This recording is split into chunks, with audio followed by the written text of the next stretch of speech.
Welcome to the edge of the silent shore. Consider this explainer, you ignoble wretches, a mirror held right up to the grim reality of the eternity you so desperately crave. You stand here clutching the tattered rags of your forever, as if duration were a currency the universe respected. But the cosmos's ledgers run on purpose, not endless time. Today we're going to uncover exactly why your quest to outlast the clock is actually your ultimate undoing. You know, you wept these very words into a universe that has long since ceased to care.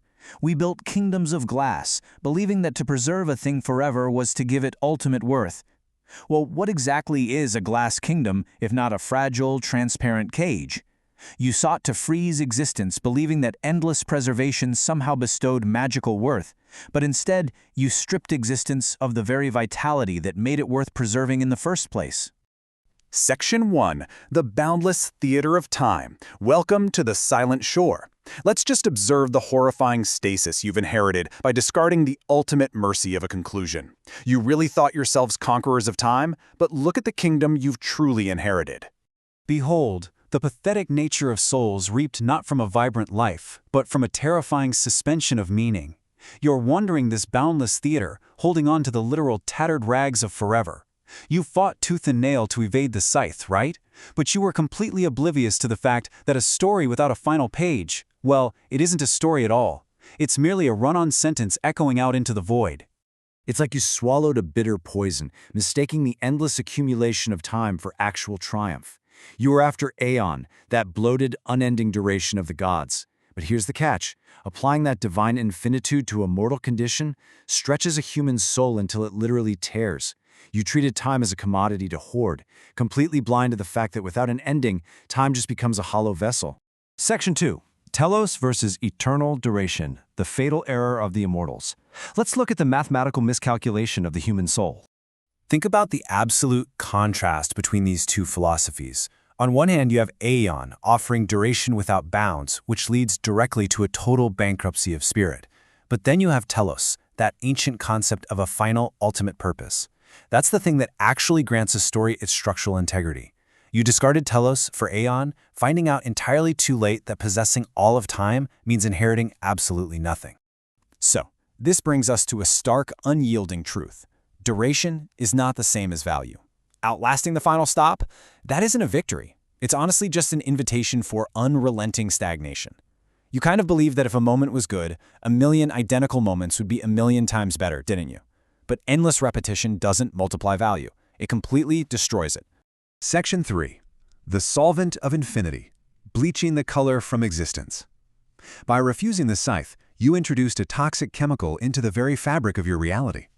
This solvent leaves your grasp entirely empty, even as your reach becomes infinite.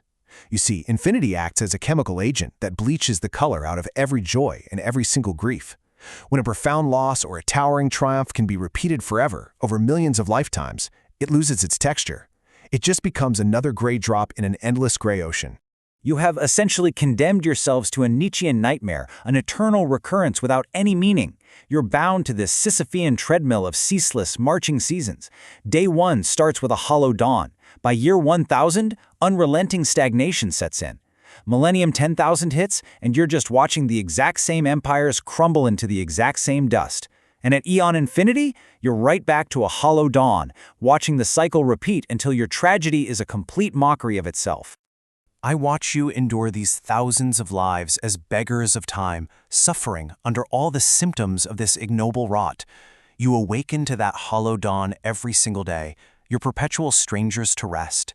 Trapped in this stasis where growth is literally impossible, you're eventually reduced to nothing more than repetitive whispers in the dark. Section 4. The erosion of consequence, the flattening of human choice. In this void, your total lack of an ending has systematically destroyed the weight of your individual choices. Because you're facing a purely nihilistic indifference. The infinite timeline flattens every single deed you attempt into a meaningless pantomime. Without a conclusion, nothing you do actually matters. The absence of death removes the stakes from the game. Every action, every sacrifice, every betrayal, it's all rendered a completely insignificant gesture. Imagine spending a century saving a civilization from ruin. Now imagine igniting the destruction of a world. Whether you act as a savior or a destroyer, the boundless theater of time absorbs the act, making both choices equally hollow. Given infinite time, every saved world will eventually fall and every destroyed world will be forgotten. When you have forever, consequences simply evaporate. So you're basically acting out a play in a theater where the audience has long since departed, serving no end and reaching absolutely no resolution.